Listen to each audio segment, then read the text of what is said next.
ಒಲವಿನ ಗೆಳೆಯನಿಗೆ ಬಹುಶಃ ಬೆಳಿಗ್ಗೆ ಎದ್ದ ಬಳಿಕ ರಾತ್ರಿ ಮಲಗುವರೆಗೆ ಕೈಯಿಂದ ಕೆಳಗಿಳಿಯದ ಈ ಮೊಬೈಲ್ ಕಾಲದಲ್ಲಿ ನನ್ನ ಪತ್ರ ನೋಡಿ ನಿನಗೆ ಆಶ್ಚರ್ಯವಾಗಿರಬಹುದು. ಮೊಬೈಲ್ ಅಂತರಾಳದ ಮಾತಿಗೆ ಧ್ವನಿಯಾಗುವ ಪತ್ರದ ಸ್ಥಾನ ಕ್ರಮಿಸಲಾರದೆಂದೇ ನನ್ನ ಭಾವನೆ.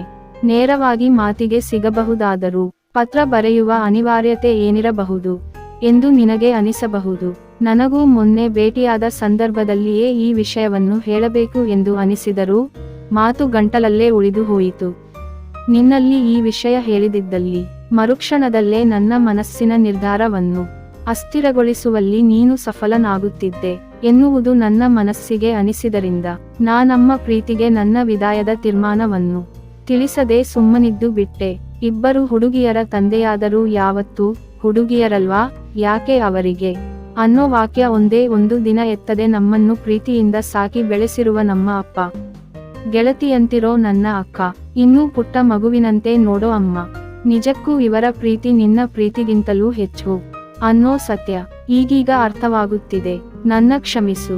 ನನ್ನ ಇಂಜಿನಿಯರ್ ಪದವಿಗಾಗಿ ತುಂಬಾನೇ ಶ್ರಮ ಪಟ್ಟಿದ್ದ ಅಪ್ಪನನ್ನು ಕಂಡಾಗಲೆಲ್ಲ ಮಕ್ಕಳನ್ನು ಹೆತ್ತ ಬಳಿಕ ಅವರ ಬೇಕು ಬೇಡಗಳನ್ನು ನೋಡಿಕೊಳ್ಳೋದು ತಂದೆ ತಾಯಿಯವರ ಕರ್ತವ್ಯ ಅನ್ನೋದೇ ನನ್ನ ಮನಸ್ಸಲ್ಲಿತ್ತು. ಆದ್ರೆ ಎಲ್ಲ ತಂದೆ ತಾಯಿಯರು ಮಕ್ಕಳಿಗಾಗಿ ಅಷ್ಟೊಂದು ಶ್ರಮ ಪಡಲ್ಲ ಅನ್ನೋ ಸತ್ಯನ ಸಮಾಜನೇ ನನಗೆ ತಿಳಿಸಿಕೊಟ್ಟಿದೆ. ಈಗ ನಾನು ಒಳ್ಳೆಯ ಕೆಲಸದಲ್ಲಿ ಇರಲು ನನ್ನ ಪಪ್ಪನ ಕರ್ತವ್ಯ, ಪ್ರಯತ್ನ, ಎಲ್ಲಕ್ಕಿಂತ ಮುಖ್ಯವಾಗಿ ಅವರಿಗೆ ಮಕ್ಕಳ ಮೇಲಿದ್ದ ಕಾಳಜಿ, ಪ್ರೀತಿ ಅನ್ನೋದು ಅರ್ಥ ಆಗಿರೋದರಿಂದ ಅವರ ಮನಸ್ಸನ್ನು ನೋಯಿಸುವತ್ತ ಹೆಜ್ಜೆ ಇಟ್ಟಿರುವ ನನ್ನ ತಪ್ಪು ನನಗೆ ಈಗ ಕಾಣಿಸುತ್ತಾ ಇದೆ. ಗೆಳೆಯ, ನನ್ನ ಕ್ಷಮಿಸು. ನಮ್ಮ 7 ವರ್ಷದ ಪ್ರೀತಿಗೆ ವಿದಾಯ ಅಷ್ಟು ಸುಲಭ ಅಲ್ಲ ಎನ್ನುವುದು ನನಗೆ ಗೊತ್ತು. ನೀನು ಒಂದು ಧರ್ಮ, ನಾನೊಂದು ಧರ್ಮದಲ್ಲಿ ಜನಿಸಿರುವುದು ಮುಂದೆ ನಮ್ಮ ಪ್ರೀತಿಗೆ ತೊಂದರೆ ಆಗಬಹುದು ಅಂತ ಪ್ರೀತಿ ಹುಟ್ಟಿಕೊಂಡ ಹೊಸದರಲ್ಲಿ ನನ್ನ ಮನಸ್ಸಿಗೆ ಹೊಳೆಯಲೇ ಇಲ್ಲ. ಈಗಿನ ಆಧುನಿಕ ಯುಗದಲ್ಲಿ ಧರ್ಮಗಳ ಗೊಡವೆ ಯಾಕೆ, ಅಪ್ಪನನ್ನು ಹೇಗೋ ಒಪ್ಪಿಸುವೆ ಎನ್ನುವ ಹುಂಬಧೈರ್ಯ ಇತ್ತು. ಹಾಗೆಯೇ ಪ್ರೀತಿಸುವಾಗ ನಮ್ಮ ನಡುವೆ ಧರ್ಮಗಳ ವಿಚಾರ ಬಂದಿರಲಿಲ್ಲ. ಆದ್ರೆ ಮದುವೆ ನಿರ್ಧರಿಸುವ ಸಮಯದಲ್ಲಿ ನೀ ನನ್ನ ಧರ್ಮ ಸೇರಿಕೋ ಎನ್ನುವ ನಿನ್ನ ಬಲವಂತ ನನಗೆ ಇಷ್ಟವಾಗುತ್ತಿಲ್ಲ. ನಿನ್ನ ಧರ್ಮ ನಿನಗೆ ಶ್ರೇಷ್ಠ ಹೇಗೋ, ನನ್ನ ಧರ್ಮ ನನಗೆ ಶ್ರೇಷ್ಠ ತಾನೆ. ನಾನೊಂದು ಮಾತು ಹೇಳಲ, ಯಾರೋ ಒಬ್ಬರು ಬಂದು ನಿನ್ನಲ್ಲಿ ನಿನ್ನ ತಾಯಿ ಸುಂದರವಾಗಿಲ್ಲ, ಅವರ ವ್ಯಕ್ತಿತ್ವ ಚೆನ್ನಾಗಿಲ್ಲ, ನೀನು ನನ್ನ ಮಗ ಆಗು, ನಾ ನಿನ್ನ ತಾಯಿ ಆಗುವೆ ಅಂದಾಗ ನೀನೇನೋ ಅವರ ಮಗ ಆಗಬಹುದು. ಆದ್ರೆ ಆಕೆ ಸಾಕು ತಾಯಿ ಹೊರತು ಹೆತ್ತ ತಾಯಿ ಆಗಲು ಯಾವತ್ತೂ ಸಾಧ್ಯ ಇಲ್ಲ ಅಲ್ವಾ? ಹಾಗೆಯೇ ನೀನು ಅಂದುಕೊಂಡಿರಬಹುದು, ಈಗ ನಾನು ನಿನ್ನ ಮದುವೆ ಆಗೋದು ಅನಿವಾರ್ಯ, ಹೀಗಾಗಿ ಧರ್ಮ ಬದಲಾಯಿಸೋ ನಿರ್ಧಾರಕ್ಕೆ ನಾ ಒಪ್ಪುವೆ ಅನ್ನೋ ನಿನ್ನ ನಂಬಿಕೆಯನ್ನು ಸುಳ್ಳು ಮಾಡುತ್ತಿದ್ದೇನೆ, ಕ್ಷಮಿಸು. ಟಿವಿಯಲ್ಲಿ, ಮೊಬೈಲ್ಗಳಲ್ಲಿ ವೈಭವೀಕರಿಸಿ ಬರುವ ಆ ದೃಶ್ಯದ ಬಗ್ಗೆ ಒಂಥರ ಕುತೂಹಲವಿತ್ತು. ಆ ದಿನ ಕೆಲಸಕ್ಕೆ ರಜೆ ಮಾಡಿ ನಿನ್ನೊಂದಿಗೆ ಸುತ್ತುತ್ತಾ ಮದುವೆ ಎಂಬ ಚೌಕಟ್ಟಿನ ಒಳಗೆ ಸೀಮಿತವಾಗಬೇಕಿದ್ದದ್ದನ್ನು ಕುತೂಹಲ ತಣಿಸೋದಕ್ಕಾಗಿ ತಪ್ಪು ಮಾಡಿದ್ದೆ ಅಂದ್ರೆ ಇಷ್ಟೇನಾ ಅಂತ ಆ ದಿನ ನಿಟ್ಟುಸಿರು ಬಿಟ್ಟ ಆ ತಪ್ಪನ್ನು ಮತ್ತೆ ಯಾವತ್ತೂ ಮಾಡಿಲ್ಲವಾದರೂ ಆ ತಪ್ಪು ನಿನ್ನ ಜೊತೆ ನನ್ನ ಮದುವೆ ಅನಿವಾರ್ಯ ಅಂತ ಮತ್ತೆ ಮತ್ತೆ ಕಾಡುತ್ತಾ ಇತ್ತು. ಅಪ್ಪನಲ್ಲಿ ನಿನ್ನ ಅನ್ನು ಮದುವೆಯಾಗೋ ನಿರ್ಧಾರ ತಿಳಿಸಿದಾಗ ಅಪ್ಪ ಕೇಳಿದರು, ನಾ ಬೇಡ ಅಂದ್ರೆ ನೀನು ಬಿಡಬಲ್ಲೆಯಾ ಅಂತ. ಉತ್ತರ ಕೊಡೋ ಶಕ್ತಿ ನನಗಿರಲಿಲ್ಲ. ನಿನ್ನ ಮದುವೆಯಾಗೋ ಅನಿವಾರ್ಯವಾದ ಆ ತಪ್ಪು ಅಪ್ಪನಲ್ಲಿ ಹೇಳೋ ಧೈರ್ಯ ನನಗಾಗಲಿಲ್ಲ. ಅಕ್ಕನಿಂದ ವಿಷಯ ಅರಿತ ಭಾವ, ನೀನು ಬೇರೆ ಧರ್ಮ ಅಥವಾ ಜಾತಿಯ ಯಾರನ್ನೂ ಮದುವೆಯಾಗುವುದರ ಬಗ್ಗೆ ನನಗೆ ವಿರೋಧ ಇಲ್ಲ, ಈ ಬಗ್ಗೆ ಸರಿಯಾಗಿ ಯೋಚನೆ ಮಾಡಿ ನಿರ್ಧಾರಕ್ಕೆ ಬಾ.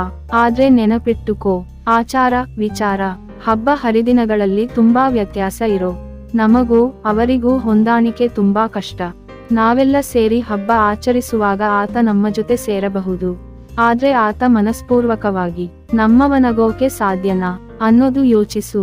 ಯಾಕೆ ಅಂದ್ರೆ ಅವರದಲ್ಲದ ಸಂಸ್ಕೃತಿ ಆಚಾರ ವಿಚಾರ ಅವರಲ್ಲಿ ನಾವು ಬಯಸೋದು, ನಮ್ಮದಲ್ಲದ ಸಂಸ್ಕೃತಿ ನಾವು ಅನುಸರಿಸೋ ಕಷ್ಟ ಅದ್ಯಾವುದು ಈಗ ನಿನಗೆ ಗೊತ್ತಾಗಲ್ಲ.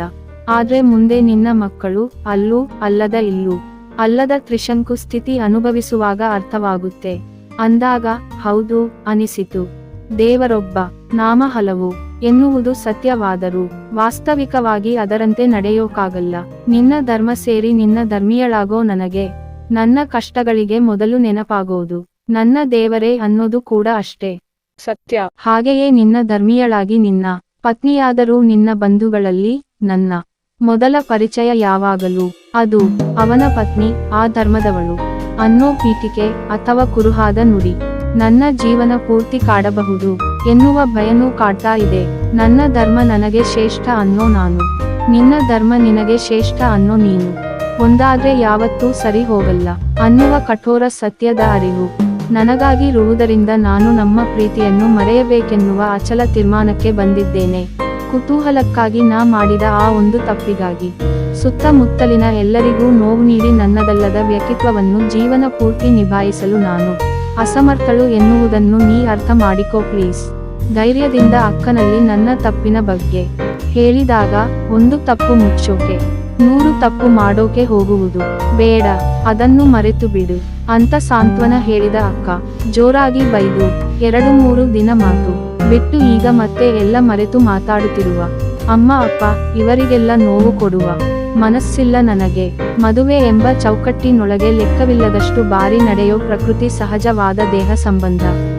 ವಿವಾಹ ಪೂರ್ವ ತಪ್ಪು ಅನ್ನುವುದು ಸತ್ಯ, ಆದ್ರೆ ಕೆಲವೊಂದು ಅರಿಯದೆ ಮಾಡುವ ತಪ್ಪುಗಳಿಗೆ ಕ್ಷಮೆ ಇದೆ. ಆ ಒಂದು ತಪ್ಪನ್ನು ದೊಡ್ಡದಾಗಿ ಬಿಂಬಿಸದೆ ಮರೆತು ಬಿಡು ಎಂದು ನೇರವಾಗಿ ನುಡಿದು, ಮುಳ್ಳನ್ನು ಸೂಜಿಯಿಂದ ಸುಲಭವಾಗಿ ಕಿತ್ತೆಸೆದು ಅಣ್ಣನಂತೆ ಕರ್ತವ್ಯ ನಿರ್ವಹಿಸುವ ಭಾವ. ಇವರೆಲ್ಲರಿಂದ ಮಾನಸಿಕವಾಗಿ ನನ್ನನ್ನು ದೂರ ಮಾಡೋ ಈ ಮದುವೆ ನನಗೆ ಬೇಡವೇ ಬೇಡ. ಸುಂದರವಾದ ಸಂಸಾರದಿಂದ ದೂರ ಹೋಗಿ ಜೀವನವಿಡೀ ಸಂಬಂಧದ ನೆನಪಿನಲ್ಲಿ ನರಳುವ ಜೀವನಕ್ಕೆ ಅರ್ಥವೇ ಇಲ್ಲ.